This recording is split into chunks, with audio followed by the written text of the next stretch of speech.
Okay, so now we've moved on from a self-reflection. I'm going to be talking about my capstone project.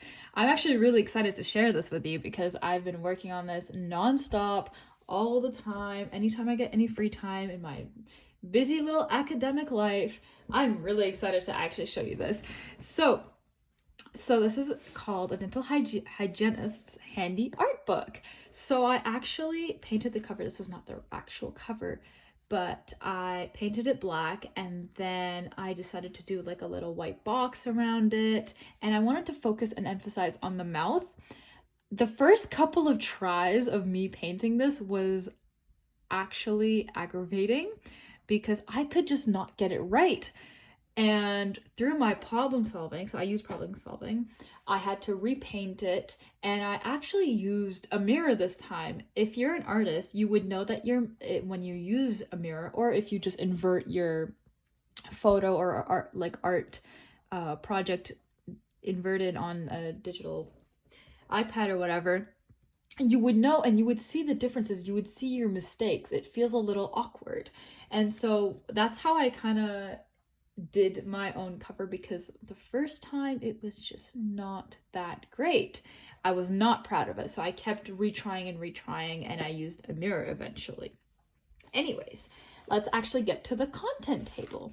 So we have our patient care, we have our tools, we have our dental office. There's actually 2 pages of this I'll be showing. So there's one information and one of a photo. Not a photo, just a drawing. Head anatomy, and then there's going to be jaws, there's going to be teeth, and then there's going to be specifically a tooth, smile, and oral problems, and a uniform. So those are my little topics I'm going to be going over.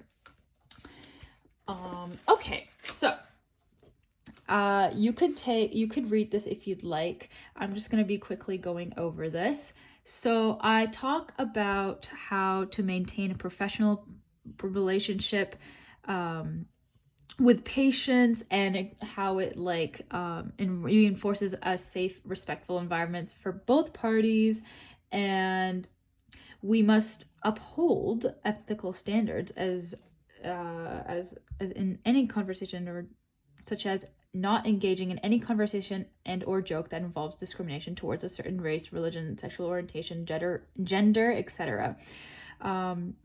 They must be using clear communication with patients and use the correct terminology. That is quite important. I don't want to create any confusion and any little weird misunderstandings between my patient. So I quoted the Health Professions Act and how the patients have the right to receive dental hygiene care in a healthy, safe, respectful practice environment. Any violation to that code will lead to termination. So through this, I added the code and any legal kind of stuff in here, and I wanted to design it in a really cutesy kind of way, conveying kind of like a little contract. Not really a contract, but like just like a info kind of way. And this is there's my second page. This is just the tools. This is a mouth mirror, a sickle probe, a tweezer, an ultrasonic tooth cleaner, a dental drill. So there's that. There's nothing much going on, but I just want to highlight a little bit on that. It just has a little bit of highlights and it has silver, super silly. Anyways, that's enough of that.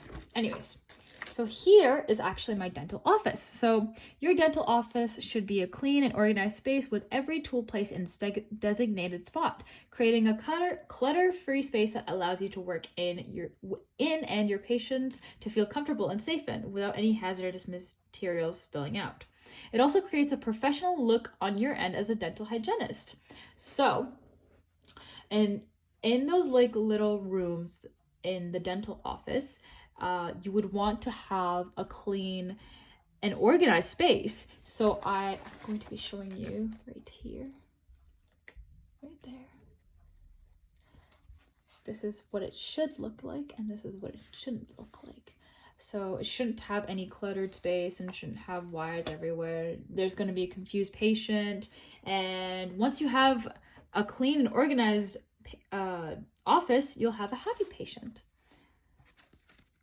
Anyways, so here is a dental office. So I actually this took me quite a while to create, and I was experimenting with my oil pastels, and normally I do not like oil pastels, but I wanted to experiment actually through my artwork. And so this is my way of interpreting of so these are little machines. These are supposed to be the little cleaners, all the tools here. This is a hand sanitizer. This is supposed to be a window, little cabinets, a picture frame, a little more cabinets, a little chair for the patient and everything. And this is just a little table in the background in the corner. Anyways, let's go to here.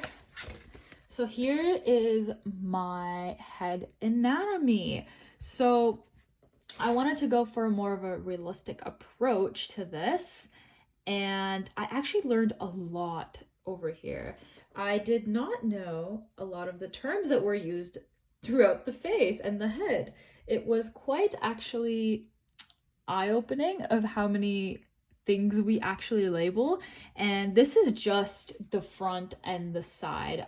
There is a lot to label, but as a dental hygienist, you need to know the head anatomy, and this is what I've observed and learned, and I wanted to make it very clear. So I created a realistic model, and I wanted to make it very fancy, so I used the little cursive writing. All right, next page. So this page reflects jaws. So this is up close. If you can't see it, if you get the reference, then you get the reference. So this is almost the same as the head anatomy page, except I wanted to add a little bit more colory. I wanted to make it more poppy. I did do the realistic element, but I also added a little bit more color. I used alcohol markers to do so, and I labeled everything, and I planned so it kind of clashes and meshes well together, because I wanted to make a black and white kind of center and then make a colorful outside. And here is all the labels for the jaw, and here we go. Let's turn the next page over. So this is the teeth. This is the upper teeth, and this is the lower teeth. Did you know that human adults have 32 teeth? So this is all the teeth labeled. They're actually the same label, but just flipped backwards. I did not really know that. I thought for even upper teeth and lower teeth have different names, but turns out they don't. So, which makes a lot of sense if you think about it. So caring for teeth. To maintain your teeth, you should brush twice a day and floss afterwards, drinking water as an alternative to sweetened drinks, and eat crunchy vegetables/fruits to get your jaws working. Avoid any sugary, acidic, spicy foods, as they can destroy tooth enamel, which leads to cavities. And for optimal results, it is best to invest in a fluoride toothpaste. So that's that. And I created a little tongue over here. I think it was very funny, actually. So this next page, actually, I think this might be my favorite page, because it labels the tooth anatomy. It has everything, and it also talks about the type of teeth. So this is this is the crown, this is the neck, this is the root. I didn't actually really realize how much teeth parts there is in a tooth. I knew there was a little bit, but I didn't think it was very complicated. And this is supposed to represent the jaw. This is supposed to represent the little tissue in here. This is the root canal. This is the enamel. This is the dentin. The pulp chamber, which I did not really know about. I'm surprised. I was very intrigued when I was learning about teeth, actually. I did not know there was a lot of stuff going on. I will say this, I will be very ignorant and say that I thought that just the white part was just there. I thought everything was white. I didn't really think much actually of it. So I'm glad I actually taught myself and I researched everything and I learned and I understood. So that's that. And then here's the smile page. So this is just a little cute little smile page full of sketches. This is just oral problems. So it talks about cavities, gingivitis, and tooth erosion, which I didn't even really know about. I was experiencing actually myself. For a long time, I've been eating spicy foods and sugary type of food, which led my dental hygienist herself to tell me that you should not be actually eating spicy and acidic foods because it does destroy your own teeth. And I was very cautious afterwards, and I had to include it in my own project. Anyways, so last but not least, this is my uniform. So I wanted as my last page to kind of show myself in the profession, and so here is my little mask, here's my curly hair, and here's those little eyepieces that help you see up close and personal. And here's my gloves. This will be my little license and card, my whatever information on it. These are my little scrubs, and that's pretty much it for the project. I really actually enjoyed making this project, and it was very fun for me to do. I showed how much I can do actually. This was all in pen. I didn't even draw it out through pencil, which I was really surprised about. I'm able to do that.